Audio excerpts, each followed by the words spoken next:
Hello viewers, सुरीले गीत संगीत channel के सभी वीडियोस के लिए इस चैनल को सब्सक्राइब करें और बेल आइकन दबाएं। Thank you. स्वागत है आपका आपके अपने चैनल सुरीले गीत संगीत में। आज मैं आपको विजया एकादशी व्रत कथा सुना रही हूँ। विजया एकादशी का व्रत फाल्गुन मास की कृष्ण पक्ष की एकादशी को किया जाता है। इस दिन भगवान विष्णु की पूजा की जाती है।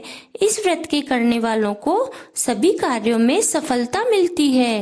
राज दरबार में बैरियों से तथा परीक्षा में सफलता प्राप्त कर धन, वैभव, लक्ष्मी प्राप्ति हेतु यह व्रत अत्यंत उपयोगी है।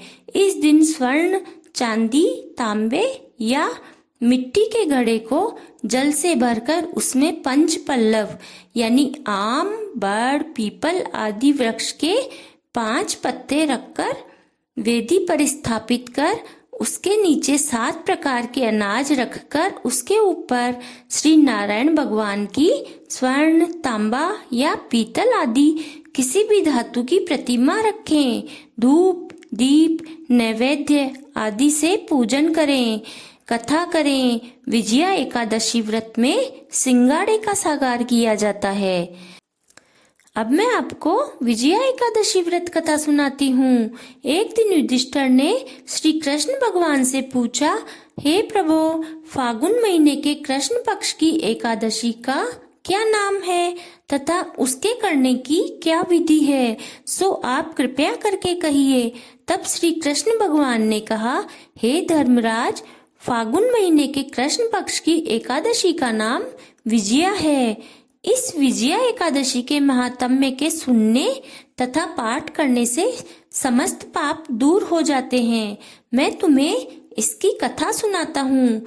जब भगवान श्री रामचंद्र जी को त्रेता युग में 14 वर्ष का वनवास मिला तो वे लक्ष्मण और जानकी सहित पंचवटी पर निवास करने लगे। वहां पर लक्ष्मण जी ने सुपर्णखा के नाक कान काट दिए। इस कारण श्री रामचंद्र जी और लक्ष्मण जी को खरदूषण से युद्ध करना पड़ा। तत्पश्चात रावण ने उनसे बदला लेने का निश्चय कर मारीच को स्वर्ण मृग बनाकर पंचवटी पर भेजा और राम लक्ष्मण को धोखा देकर पंचवटी से दूर ले गया तथा स्वयं ने साधु रूप बनाकर छल से माता जानकी जी का हरण कर लिया।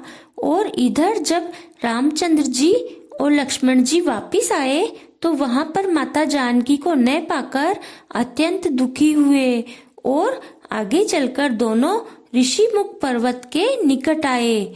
वहां पर उनकी भेंट हनुमान जी महाराज से हुई। तब भगवान ने सुग्रीव से मित्रता कर बाली का वध किया। पवन पुत्र श्री हनुमान जी द्वारा सीता माता की खोज करने पर श्री रामचंद्र जी को उनका पूरा समाचार प्राप्त हुआ। तब भगवान श्री रामचंद्र जी ने वानर, भालुओं की सेना बनाकर लंका पर चढ़ाई करने का विचार किया, किंतु मार्ग में समुद्र होने के कारण पार जाना असंभव था। तब भगवान श्री राम जी ने लक्ष्मण जी से समुद्र को पार करने के लिए विचार विमर्श किया।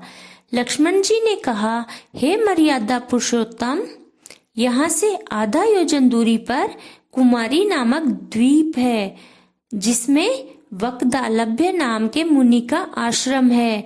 अतः आप उनसे समुद्र पार करने का उपाय पूछिए। लक्ष्मण जी के विचार से सहमत होकर भगवान श्री राम मुनि के पास गए और उन्हें प्रणाम किया। मुनि ने उनके आगमन का कारण पूछा। श्री रामचंद्र जी ने कहा, हे मुनिनाथ, मैं सेना सहित निश्चरों को जीतने के लिए लंका जाना चाहता हूँ, किंतु बीच में समुद्र होने के कारण मेरी सेना लंका नहीं पहुँच सकती है। आप कृपया करके मुझे समुद्र को पार करने का कोई उपाय बतलाएं। मुनि ने कहा, हे राम जी, आप फाल्गुन मास की कृष्ण पक्ष वाली विजया एकादशी का व्रत करो। निश्चय ही आपको सफलता मिलेगी और समुद्र से पार भी हो जाओगे। मैं तुम्हें इसका विधि विधान बताता हूँ।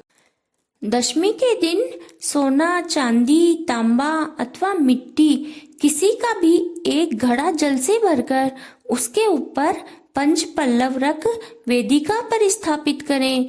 उस घड़े के ऊपर श्री भगवान की स्वर्ण प्रतिमा स्थापित करें।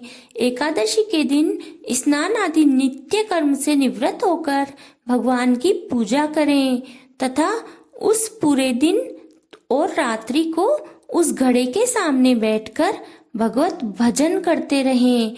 द्वादशी के दिन नदी या सरोवर में स्नान करने के बाद उस घड़े को किसी ब्राह्मण को दान दे दे। हे राम जी, यदि आप इस व्रत को करोगे तो निश्चित ही आपको विजय प्राप्त होगी। यह सुनकर श्री रामचंद्र जी ने मुनि के द्वारा बताए विजया एकादशी व्रत को विधि विधान से किया, जिसके प्रभाव से उन्होंने समुद्र पार कर लंका पर चढ़ाई की तथा रावण को मारकर राक्षसों पर विजय प्राप्त की। हे राजन, जो मनुष्य इस विजया एकादशी के व्रत को करता है उसे दोनों लोकों में विजय प्राप्त होती है। बोलो विष्णु भगवान की जय।